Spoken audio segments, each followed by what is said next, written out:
Bonjour et bienvenue dans J'aime l'écho, l'émission qui donne la parole aux chefs d'entreprise. Bruno Doron, bonjour. Bonjour Nicolas. Vous êtes le président fondateur de Bras droit des dirigeants, créé en 2011, réseau qui propose d'externaliser des fonctions de cadre dirigeants pour les TPE et les PME dans 6 directions aujourd'hui, mais ça n'est pas fini, on va en parler. Ressources humaines, direction commerciale, direction générale, direction financière, marketing digital et franchise, l'une des dernières activités, métier assez inattendu et pourtant prometteur. Vous avez 2 formules que je trouve incroyables. Vous dirigez, nous pilotons. Exactement. Et j'ai trouvé ça très bon. Je dirige ma boîte, mais j'ai des pilotes, des copilotes qui viennent m'aider, c'est ça hein? C'est ça. L'ensemble de nos cadres sont des cadres experts qui interviennent dans des entreprises à travers des contrats de prestation de services pour des missions très opérationnelles, mais généralement des missions longues. Et donc, longues, mais 1 ou 2 jours par semaine. En intervenant une demi-journée par semaine, une journée ou plus, en fonction des besoins de l'entreprise, et qui sont en pleine immersion avec les équipes, en contact avec le dirigeant, qui continue bien sûr à diriger son entreprise, mais nous intégrons en tant que cadre de l'équipe. Ce qui m'a fasciné quand même quand j'ai rencontré vos différentes branches, c'est qu'on apprend que certains n'ont pas de direction financière, même au-delà de 100 salariés. On apprend que certains se sont jamais posé la question de leur présence digitale. Que la stratégie commerciale, c'est quelquefois aux abonnés. Enfin, on est vraiment frappé, quoi. Vous avez complètement raison. Et on pourrait s'imaginer que ça ne touche que les très petites entreprises. Oui, mais pas que. Et non, ça touche beaucoup de PME, voire des PME d'une taille importante. Alors vous dites aussi, pour le prix d'un cadre en CDI, le dirigeant peut intégrer jusqu'à 3 cadres à temps partagé.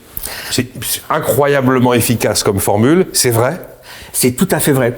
Vous savez, le concept a été créé pour les toutes petites entreprises, parce qu'on avait cette réflexion que dans ces structures, le dirigeant est tout seul, pas de moyen d'avoir de cadre, donc le temps partagé était la seule possibilité pour intégrer le cadre sur le long terme. Il y a un timing chez nous très lié au Covid qui fait que beaucoup de PME ont découvert ce que l'on faisait et ont commencé à intégrer des cadres. Et aujourd'hui, une réalité, c'est que ce segment d'entreprises de taille moyenne pèse presque la moitié de nos clients. Et dans beaucoup de ces entreprises, ce sont 2, 3, voire 4 cadres qui interviennent. Ah oui, en fait, vous êtes une partie de l'effectif de l'entreprise est à temps partagé. C'est même pas une fonction.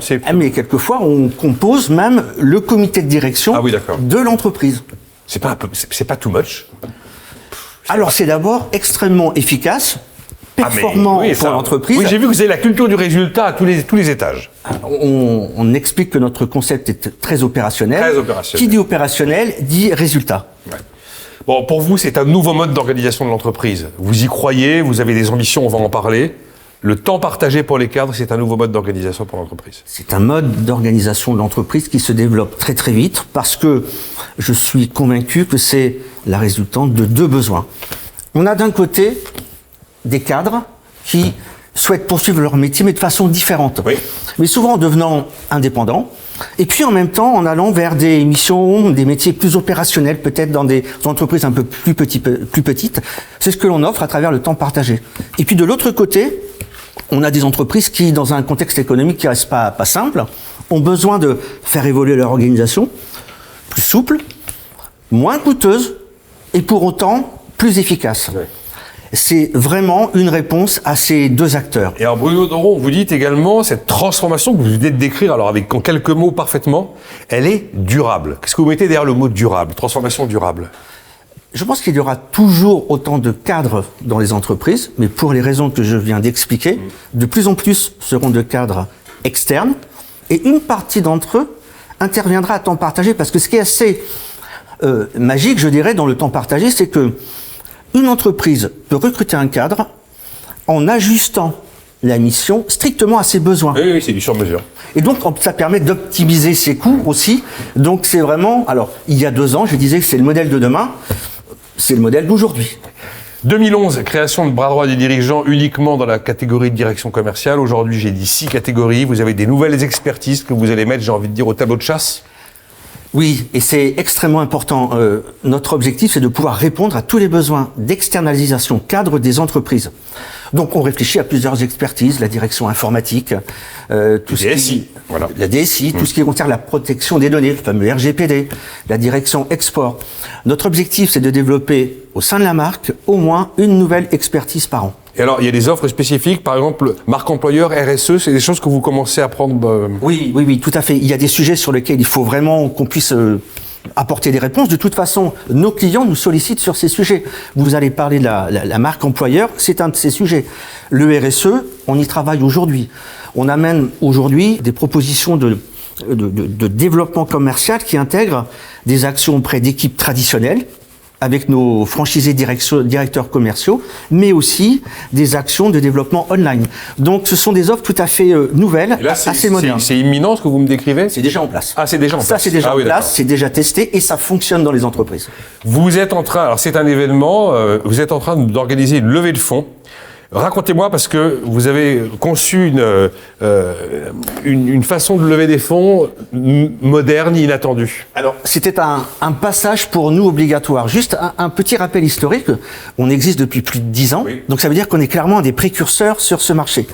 Aujourd'hui, bras droit des dirigeants, c'est plus de 4000 références clients, c'est 700 entreprises dans lesquelles nous sommes en mission actuellement. On a clairement une position de leader sur ce marché. Mais le marché se développe très rapidement, donc on vit une croissance très forte. Pour bien gérer cette croissance, nous réalisons effectivement notre première levée de fonds. Et l'objectif, c'était de la mettre en place de façon très fédératrice pour notre réseau.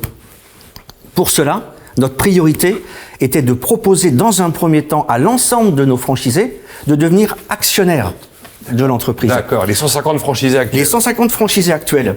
Et nous avons mené cette... On appelle ça les associés presque après. Et ben ça va devenir mécaniquement des associés. Mécaniquement. Et nous avons fait ce premier round d'informations. Ça a été bien reçu?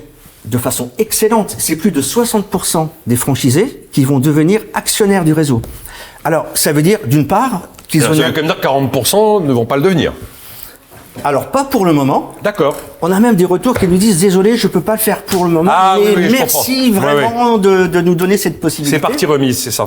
C'est partie remise et ça montre vraiment qu'il y a une implication forte de leur part dans le réseau, qu'il y a un attachement à la marque qui est très important. Alors, au moment où on est en train d'accélérer notre développement, c'est vraiment un point très fort. Celle-là, cette opération très particulière où les franchisés vont devenir actionnaires, fin juin 2023, vous la bouclez? C'est l'objectif. Bon, et alors donc après, avec des ambitions France et internationales, en quelques mots? Alors, les ambitions France, très simples. Nous avons 150 franchisés dans le réseau, comme vous le dites.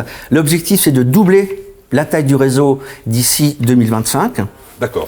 Et plus en 2 ans. Ensuite, donc en 2 ans, en le faisant de façon très homogène sur l'ensemble des régions françaises. Donc c'est un challenge important. Et international, là, vous avez une cible? Oui, on a déjà une filiale en Espagne, sur un réseau qui est plus petit. Donc avec des franchisés espagnols, là, cette fois-ci? Absolument, et qui comptera une quinzaine d'agences d'ici la fin d'année. D'accord. Et à partir de 2024, nous sommes convaincus de toute façon que notre modèle s'exporte. L'objectif, c'est de commencer à nous développer dans les pays francophones européens.